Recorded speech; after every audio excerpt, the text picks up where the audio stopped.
আসসালামু আলাইকুম। প্রিয় দর্শক, যতই দিন যাচ্ছে আমরা নির্বাচনের দিকে অগ্রসর হচ্ছি, আর যতই আমরা নির্বাচনের দিকে অগ্রসর হচ্ছি ততই যেন দেখছি যে নির্বাচনে যারা অংশ নিচ্ছেন সেই দলগুলোর মধ্যে যে আপনার অভিযোগ পাল্টা অভিযোগ, অনেকটা আমরা কাদা ছোড়াছুড়ির মতোই মনে করতে পারি। এই ধরনের অভিযোগ পাল্টা অভিযোগ আমরা দেখতে পাচ্ছি এবং সেটা ধীরে ধীরে তীব্র থেকে তীব্রতর হচ্ছে। আপনাদের মনে আছে যে কিছুদিন আগে, এই কয়েকদিন আগের কথা বলছি, তথ্য বিষয়ক উপদেষ্টা মাহফুজ আলম একটা অনুষ্ঠানে গিয়েছিলেন এবং সেখানে যে উনি বলেছিলেন যে কিভাবে প্রশাসনের এবং বিভিন্ন প্রতিষ্ঠানের শীর্ষ পদগুলিতে, গুরুত্বপূর্ণ পদগুলিতে বিএনপি এবং জামায়াতে ইসলাম তারা দখল করে নিয়েছিল। এটা কিন্তু উনি বলেছিলেন, একদম স্পষ্ট করে বলেছিলেন যে তারা কেমনে নিয়ে গেছে। গুরুত্বপূর্ণ পদ কি?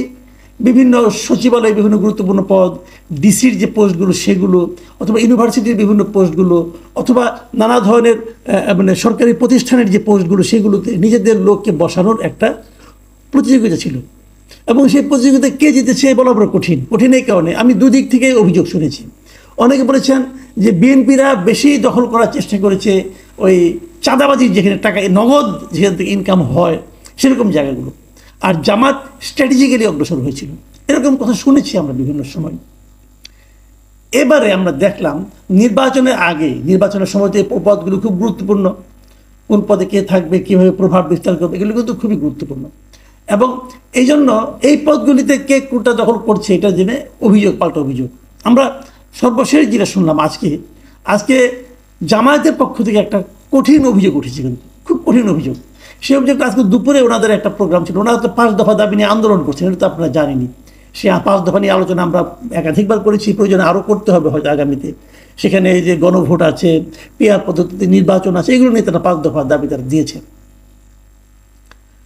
সেই দাবির জন্য তারা যে মানববন্ধন করেছিল, একটা মানববন্ধন আপনার মৎস্য ভবনের মোড়ে থেকে হয়েছিল। এখানে উপস্থিত ছিলেন তাদের নায়েবে আমির সৈয়দ আবদুল্লাহ মোহাম্মদ তাহের। তিনি সেখানে বলেছেন তার যে অভিযোগটা, যে সৎ এবং নিরপেক্ষ লোকদেরকে বিভিন্ন গুরুত্বপূর্ণ জায়গায় পদায়ন করার জন্য তাদের একটা অনুরোধ ছিল। উপদেষ্টারা কিন্তু সেটা শুনে নাই, বরং উপদেষ্টারা নাকি ষড়যন্ত্র করে তারা কি বলেছে সেগুলি নাকি তাদের কাছে আবার ভয়েস রেকর্ডও আছে, টেলিফোন তাদের কণ্ঠের রেকর্ড তাদের কাছে নাকি আছে জামাতের কাছে, যে সেখানে তারা কীভাবে জামাতের বিরুদ্ধে, যেহেতু ষড়যন্ত্র অতএব জামাতের বিরুদ্ধে দিতে হবে, যেহেতু জামাতের নেতা অভিযোগ করতেছেন, জামাতের নেতা তো আর জামাতের পক্ষের ষড়যন্ত্রগুলো বলবেন না, এই জামাতের বিপক্ষে গিয়েছি বলে উনি বলছেন। এবং এই ষড়যন্ত্রের মূল ব্যাপারটা কি? মূল ব্যাপারটা হলো কয়েকদিন আগে আপনারা জানেন যে জনপ্রশাসন মন্ত্রণালয়ের যিনি সচিব, সেই পদে পরিবর্তন হয়েছে। আগে যিনি ছিলেন মুখলেসুর রহমান, ওনাকে এখান থেকে সরিয়ে দেওয়া হয়েছে, সরিয়ে নতুন একজন সচিবকে নিয়োগ দেওয়া হয়েছে। যাকে নিয়োগ দেওয়া হয়েছে সেটা নিয়েই আসলে জামাতের মূল আপত্তিটা। তারা মনে করছেন এই লোকটা বিএনপির লোক।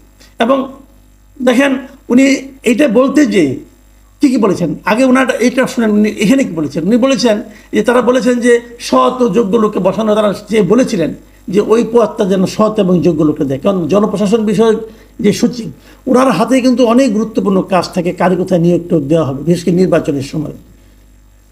তো সেখানে তাহের সাহেবের বক্তব্য আমরা বিষয়ের সঙ্গে লক্ষ্য করছি, আমাদের সঙ্গে কথা বলার একদিন পরেই এমন এক ব্যক্তিকে সেখানে নিয়োগ করা হয়েছে যার অতীতের দুর্নীতির ইতিহাস অনেক লম্বা।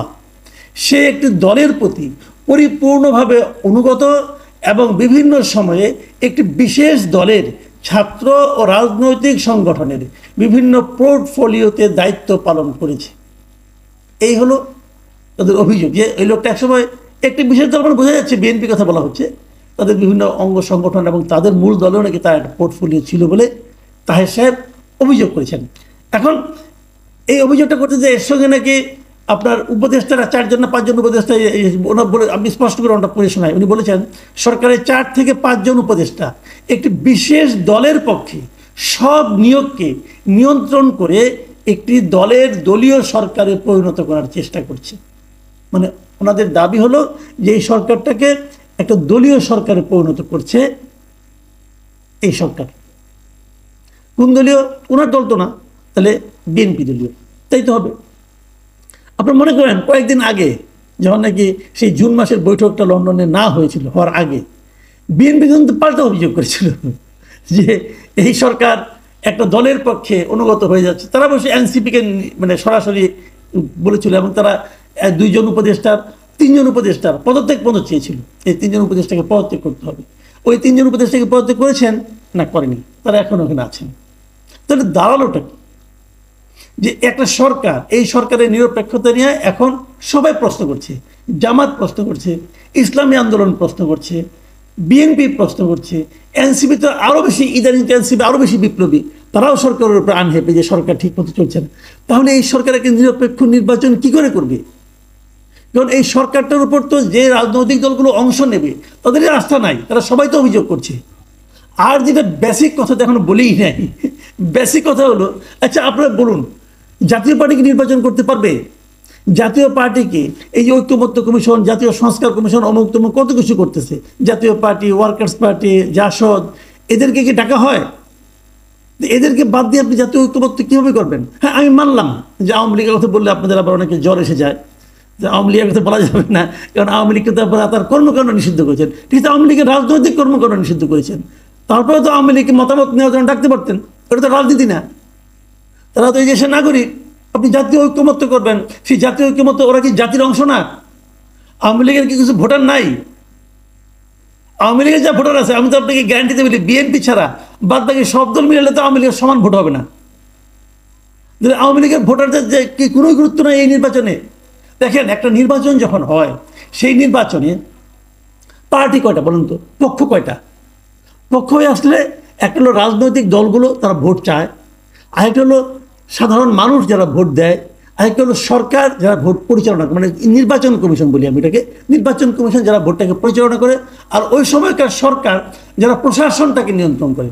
মূলত এই চারটাই কিন্তু এই পক্ষ, এবং এই চার পক্ষের মধ্যে সবচেয়ে গুরুত্বপূর্ণ পক্ষ কোনটা? সবচেয়ে গুরুত্বপূর্ণ পক্ষ হলো জনগণ, যারা ভোটটা দেয়। তাহলে যে লোকগুলো নৌকা মার্কায় ভোট দিত এতদিন এবং এখনো দিতে চায়, তো তাদের জন্য আপনি কি রাখছেন? কিছুই রাখেন না। কিন্তু আপনি আমাকে বলে, অনেকে বলে যে ইদানিং অনেকে বলতে শুনি যে না, যারা আওয়ামী লীগের ভোটার আছে তারা ভোট দিতে পারবে। যারা ভোট দিতে যদি পারে তাহলে নির্বাচনে অংশ নিতে পারবে না কেন? যে লোক ভোট দিতে পারে সে কি ভোট চাইতে পারবে না? তাকে আপনি ভোট চাইতে দেবেন না, তা তো আপনি দিচ্ছেন না। আচ্ছা, আরেকটা কথা বলি, ধরা যাক আপনি একটা আইনের মধ্যে আছেন, আইনের বাইরে আমি কিছু বলতে পারবো না, বলবো না, আইনের মধ্যে আছেন যে আওয়ামী লীগের রাজনৈতিক কর্মকাণ্ড আপনারা স্থগিত করছেন, এর আফটার এফেক্ট কী হবে সেটা অন্য হিসাব, ওই আলোচনা আমি যাচ্ছি না আপাতত। কিন্তু আওয়ামী লীগকে আপনি রাজনীতি করতে দেবেন না, মানে নির্বাচনও করতে দেবেন না, ভালো কথা দিবেন না। তাহলে আওয়ামী লীগের যারা লোক আছে, যারা নাকি আওয়ামী লীগ করতো, অথবা এখন তো তারা রাজনীতি করতে পারবে না, কিন্তু তারা আওয়ামী লীগের ব্যানার ছেড়ে যদি তারা স্বতন্ত্র নির্বাচন করতে চায়, সেটা কি দিবেন? এইটা নিয়ে কিন্তু কেউ কিছু বলে না। সবাই বলে যে আওয়ামী লীগের ভোটাররা ভোট দিতে পারবে, কিন্তু আওয়ামী লীগের ভোটাররা স্বতন্ত্র নির্বাচন করতে পারবে কিনা এই ব্যাপারে কিন্তু কিছু বলে না। আমার কেন যেন মনে হয় এই সরকার তাও দিতে চায় না। কারণ যদি আওয়ামী লীগের কেউ যদি নির্বাচন করতে চায় স্বতন্ত্রভাবে, আমার মনে হয় তাকে মবের শিকার হতে হবে, আমার যে ধারণা। কারণ তারা তো বাড়ি ঘরেই থাকতে পারে না, বিভিন্ন জায়গা থেকে তো খবর পায়। তাদের একটাই অপরাধ, সে একসময় আওয়ামী লীগ করতো, অথবা আওয়ামী লীগের সঙ্গে তারা জড়িত ছিল, অথবা আত্মীয় স্বজন আওয়ামী লীগ করে। এই অপরাধেও তাদেরকে বাড়ি ছাড়া, ঘর ছাড়া অনেক জায়গায় করা হয়েছে, লুটপাটের শিকার হতে হয়েছে। তাহলে তারা কীভাবে নির্বাচন করবে? এমন একটা উদ্ভট নির্বাচনের আয়োজন করে আমাদের সরকার প্রধান বলছেন এটা নাকি ইতিহাসের শ্রেষ্ঠ নির্বাচন হবে। এমন একটা নির্বাচন আপনারা দিচ্ছেন, এমন একটা সরকারের অধীনে নির্বাচন হচ্ছে, যে সরকারের উপর আওয়ামী লীগের তো আস্থা নাই, তো নাই, স্বাভাবিক, তারা তো ওদের যে নিষিদ্ধ করছে, আস্থা কীভাবে থাকবে? আওয়ামী লীগের যারা সহযোগী ছিল তাদের কথা বাদ দিলাম, জাতীয় পার্টি তাদেরও আস্থা নাই। যারা তাদেরকে খুব সাপোর্ট করে তারাও কি বিভিন্ন সময় এই সরকারকে নিরপেক্ষ বলেছে? এখন তো বলছে না, জামাতি তো বলছে না, এনসিপিও বলছে না, ইসলামী আন্দোলন বলছে না, কয়েকদিন আগে বিএনপিও বলতো না, এখন বিএনপি আবার বলে। এখন বিএনপি যেহেতু তাদের সুবিধা হচ্ছে, এখন তারা বলে তারা এই সরকারকে সমর্থন দেবে। কিন্তু এইভাবে যদি হয়, এই সরকারে কি তাহলে শেষ পর্যন্ত একটা অবাধ, নিরপেক্ষ, নির্দলীয় নির্বাচন করার বৈধতা থাকবে? আর আপনারা জানেন এনসিপি এখন তার বিরোধিতা করলেও এটা নাটক কিনা জানি না, একসময় তো এনসিপি গঠনের ক্ষেত্রেও তো এই সরকার প্রধানের ভূমিকা ছিল। উনি এমন এমন কথা বলেছেন যে সবাই এনসিপিকে কিংস পার্টি হিসাবে বলে। হয়তো কিংস পার্টির সেই লেবাসটা, সেই বদনামটা ঘুচানোর জন্য এখন তারা বিরোধিতা নাটক করছে, এটাও হতে পারে। সব মিলিয়ে যে নির্বাচনটা আগামীতে আসতে যাচ্ছে, সেই নির্বাচনটা কতটুকু অবাধ, সুষ্ঠু এবং গ্রহণযোগ্য হবে জাতীয়ভাবে এবং আন্তর্জাতিকভাবে, এটা নিয়ে কিন্তু আমার যথেষ্ট সন্দেহ আছে। আর এখনকার যে ক্রাইসিসগুলো সেগুলোই বা সরকার কীভাবে মেটাবে সেটা আমি বুঝতে পারছি না।